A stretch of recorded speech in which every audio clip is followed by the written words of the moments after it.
Well, it's the end of the trip. We actually only have one more day to go. We're staying here in Riwo, and we want to give you a revisit of the gear, having spent 9, nearly 10 days now out on the road. Okay, Jack, let's start with you. Firstly, just tell me some things that were really useful that you would definitely take again, that you'd recommend. Well, to me, the cooking part, I think essential along the trip. It's 9 days so far, and we use them quite often. Okay. Especially where we went, it's not always go to a restaurant or hotel, so we need to cook ourselves. So this is essential. And this is a nice little thing. It's a little pot so it comes down this way, and inside you've got your all the stuff that you need. Boil water there. Eat. And you can put the cooker inside as well. Everything goes inside. Food. And these fast packs, I've got to say, it just saves so much hassle, and they're really nice.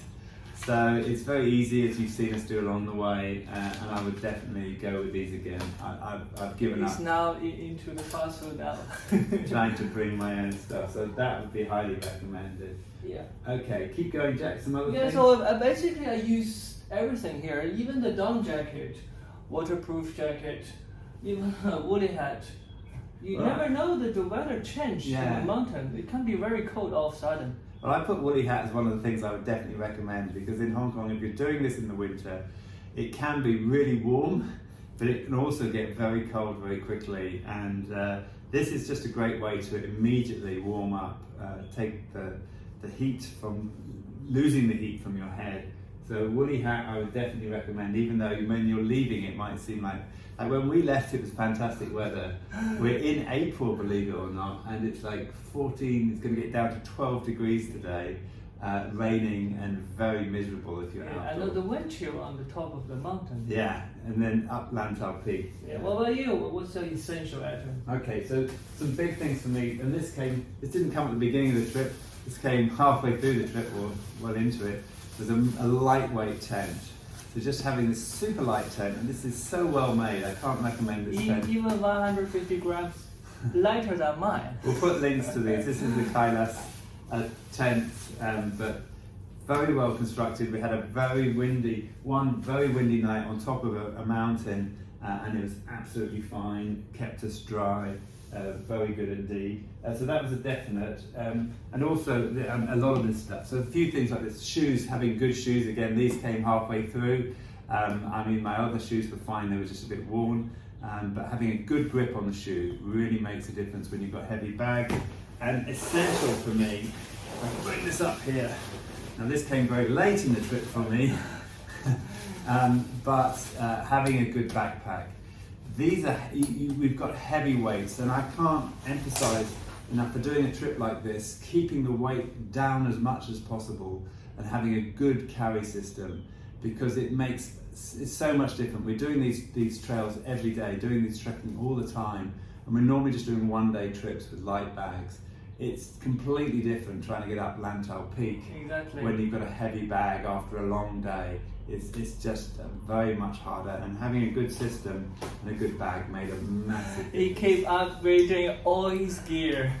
Okay, let me just grab, you've got anything, you've gone through most of your stuff, a few little other essential items for Hong Kong. Suntan cream and mosquito repellent.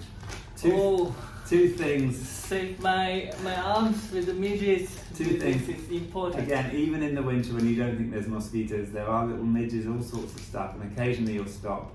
And if you're in a bad spot, mosquito repellent. A little bit of suntan cream again, even in the winter. You need it. We found these, we were using these little headscarf things which can have multiple functions that go over. I think these were super useful for us. I always carry 2 of the buffs everywhere. That's mine for the day. Yeah. I have it on nearly all the time, and you can use it, to cover your face. You can use it to cover your head. You can do it all sorts of different ways. It took the other way around this way, just to keep warm. But yeah, it works really well. Phone charger. I was very fortunate that I bought this really big charger, which lasted me a couple of days. I have smaller ones which have been lighter, but this was worth the wait for me. Yeah, I got 2 of that. Keep things going. Sunglasses as well. I don't know how I could have survived without sunglasses. You don't wear sunglasses. No, I already have pair of glasses. Cap would help me. Okay. Anything that you wouldn't bring? So I've got a few things here that I wouldn't bring or I would change. I wouldn't. Well, actually, I think I planned really well. I got everything, but some of the items I would have changed. For example, the mattress. Mine, I've been using them for, that one I've been using for 3 years. It's kind of worn and tear. I should have got a new one or something like yours. Yeah. Okay, I've got a couple of things here.